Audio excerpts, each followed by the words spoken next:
When you work, you expect to be paid for it. You don't expect to be paid less than you were promised, or worse, nothing at all. But that's exactly what's happening to millions of Americans who work in a range of industries. It's especially a problem in agriculture, construction, restaurants, garment factories, poultry plants, nursing homes, in day labor, and among independent contractors. It's called wage theft, and chances are that you or someone you know has experienced it. Wage theft occurs when individuals do not receive their legally owed wages and benefits. Wage theft can take many forms: paying below the minimum wage, withholding earned benefits, overtime, breaks, or tips, misclassifying employees as independent contractors, and even outright non-payment. The Economic Policy Institute estimates that workers are losing $50 billion a year to wage theft, but most people haven't even heard of the problem. If it's hard to picture $50 billion, consider this: yearly economic losses to auto theft, robbery, and burglary combined come to much less, at $14 billion a year. Wage theft impacts more than just the workers who don't get their wages. It lowers wages in those workplaces and across entire industries. Plus, it robs communities of tax dollars. And even more broadly, it rewards cheating, undermines competition, and creates a race to the bottom that hurts us all.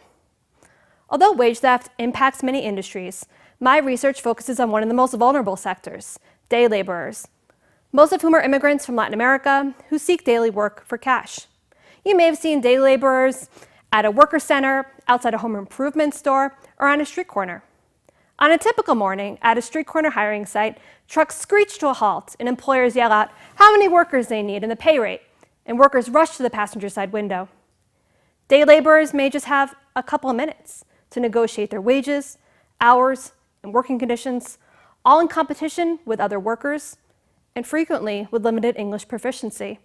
This rapid pace of the hiring process, unstable work, lack of immigration status, and working in one of the least regulated sectors of the economy makes day laborers particularly vulnerable to wage theft, as well as other forms of exploitation, harassment, and victimization. Since 2015, my research has focused on immigrant day laborers' experiences with wage theft in Colorado. I've also trained teams of graduate students as field workers and taken them out to street corners in Denver's worker center, El Centro Humanitario. In total, we interviewed 170 day laborers and conducted a follow-up survey of over 400. Day laborer Bernal's story demonstrates how wage theft happens. Bernal was recruited at a street corner hiring site in Denver, Colorado by an employer who then drove him 70 miles away for a construction project. Bernal worked from 9 in the morning until late at night. When the work was completed, his employer didn't pay him. What's more, he stranded him in the parking lot over an hour from home. The employer told him, "Tomorrow I'll come back and pay you. I didn't bring any money." When Bernal insisted on being paid, the employer relented and gave him a check. But when Bernal went to cash that check, it had no funds. So then he was stuck with a bounced check fee on top of his unpaid wages. Bernal's story shows in many ways employers try to cheat workers out of their wages. They strand them far from home. They promise to pay later. They claim they don't have the money to pay, or they issue checks with insufficient funds. Employers often say that wage theft is an accident. But day laborers' experiences show how it can be a patterned and intentional practice to benefit at workers' expense. Sadly, Bernal's story is not unique. My survey results found that 62% of day laborers had experienced wage theft, and 19% just in the 6 months prior to being surveyed. When day laborers try to confront employers for their unpaid wages, they may stop answering the phone, change their numbers, or even threaten the worker. Because day laborers work informally and off the books, some employers, they claim to have never hired the worker at all. Some employers vaguely, or even directly, threaten to call immigration when workers speak up or complain. This is illegal, but employers get away with it anyway. That's because retaliation protections are weak, and immigrant day laborers don't tend to come forward because they don't trust the system to protect them. U.S. wage and hour laws require employers to pay wages for all work completed regardless of legal status. Otherwise, there's a perverse incentive to cheat. However, the labor rights enforcement system is under-resourced and largely depends on individuals to come to it to pursue cases. That's a big ask for anyone, and especially for vulnerable populations like day laborers. Not only does it take a good amount of legal knowledge to even know where to begin, but there's also a steep opportunity cost. Day laborers worry about spending days, weeks, months, even years chasing unpaid wages when they could just be out working the next job. They also worry about retaliation.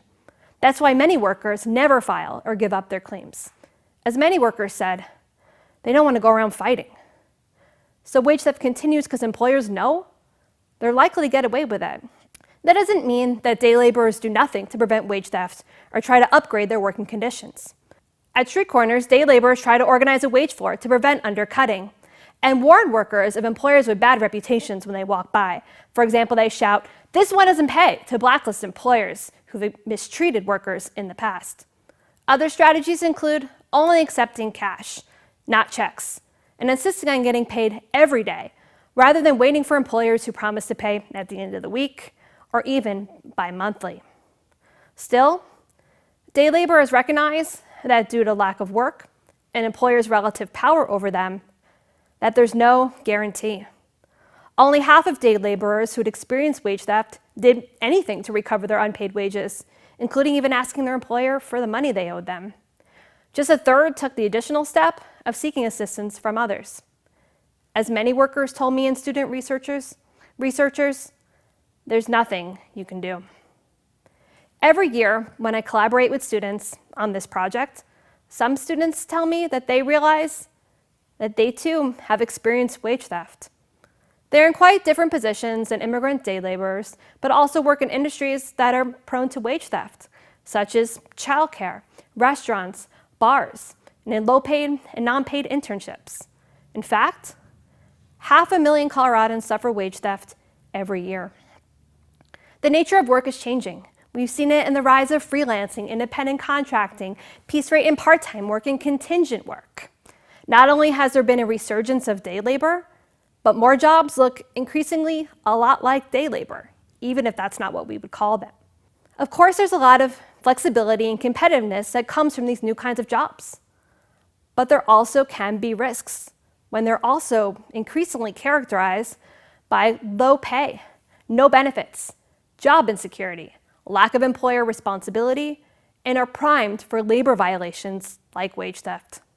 They may be further prone to labor practices that are quite harmful and humiliating, but perfectly legal. U.S. labor laws are still based on relatively traditional definitions and relationships between employers and their employees. Work arrangements that increasingly carve workers out of employee status not only lessen employers' responsibilities, but make it all the more challenging to hold them accountable for labor violations as well as unsafe working conditions.